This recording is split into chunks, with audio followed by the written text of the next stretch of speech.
Hi மக்களே, அனைவருக்கும் வணக்கம். எலெக்ஷன் முடிஞ்சிருச்சு. தேர்தல் ரிசல்ட்டுக்காக எல்லாரும் வெயிட்டிங். உங்களைப் போல நானும் வெயிட்டிங், என்னை போல ஒட்டுமொத்த இந்தியாவும் வெயிட்டிங். அவர்கள் மட்டுமல்ல, நமது பரம எதிரிகளும் வெயிட்டிங். ஏன்னா மே நாள் வெல்வது திராவிட மாடலா அல்லது டபுள் இன்ஜின் மாடலா அப்படின்னு ஒரு மனக்கோட்டையில் கட்டி வச்சுருக்காங்க. அவங்க ஒரு கற்பனை உலகத்திலே வாழ்ந்துட்டு இருப்பாங்க. ஏன்னா மக்களோட பேராதரவு பெறப்போவது நமது முத்துவேல் கருணாநிதி ஸ்டாலின் அவர்களின் திராவிட மாடல் ஆட்சி தான். ஏன்னா அப்படியான அற்புதமான திட்டங்கள் தந்திருக்காரு. ஏகப்பட்ட திட்டங்கள் முன்னாடியே நான் சொல்லியிருக்கேன். ஸோ இந்த மாதிரியான திட்டங்களால் கண்டிப்பாக நாம் ஒரு மிகப்பெரிய அபாரமான வெற்றி தான் பெறுவோம்.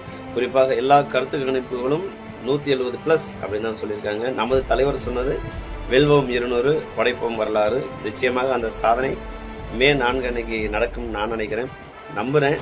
நீங்கள் தாராளமாக நம்பலாம். ஸோ வழக்கம் போல் நமது தேர்தல் ஆணையம் துல்லியமான வாக்குப்பதிவு இன்னும் தெரிவிக்கலை, சதவீதத்தை வச்சு தான் சொல்லியிருக்காங்க. ரைட், வழக்கம் போல் அப்படி தானே. டிஜிட்டல் யுகத்தில் எல்லாரும் நொடிக்கு நொடி அப்டேட் பண்ணிக்கிட்டு இருக்காங்க. அவங்க இன்னும் கற்காலத்தை நோக்கி போயிட்டு இருக்காங்க. ஆனால் அவங்களோட செயல்பாடுகள் எப்பவும் திரும்பி கற்காலத்தை நோக்கி தானே. ஸோ அதை பற்றி நமக்கு கவலை இல்லை. இம்முறை 85.15% இந்த அளவு ஒரு ஓட்டு சதவீதம் ரீச் பண்ணியிருக்கு அப்படின்ட்டுருக்காங்க இந்த முறை. ஆனால் இதுக்கு காரணம் முழுக்க தாவைக்காதான் அப்படின்னு நம்ம தாவைக்க ப்ரோ சொல்லியிருக்காரு.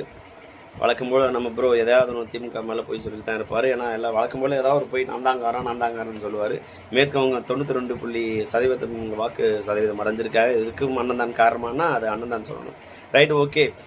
தமிழகத்தில் குறிப்பாக 85.1% வாக்கு சதவீதம் வந்திருக்குன்னா அதுக்கு எஸ்ஐஆர் பணிகளில் இறந்த நபர்கள் நீக்கப்படுவது மிக முக்கிய காரணம். ஏன்னா எங்கள் தாத்தா பாட்டி ஒரு லிஸ்ட்டே இப்போ தாங்க நீக்கினாங்க. ரைட்டா, உதாரணத்துக்கு சொல்லிட்டேன். ஸோ அண்ணன் சொன்னது பொய்ன்றதுக்கு இன்னொரு ஒரு உதாரணம் சொல்லலாம். ஏன்னா திமுககாரன் எப்போ சொல்கிறது எனக்கு உதாரணத்தோட சொல்லணும். ஸோ 2011 தேர்தலில் 3.67 கோடி பேர் வாக்களிச்சிருக்காங்க.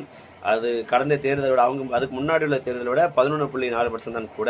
அதே மாதிரி 2016 தேர்தலில் 4.35 கோடி பேர் வாக்களிச்சிருக்காங்க. அது அதுக்கு முன்னாடி உள்ள தேர்தலோட 18.5% கூட.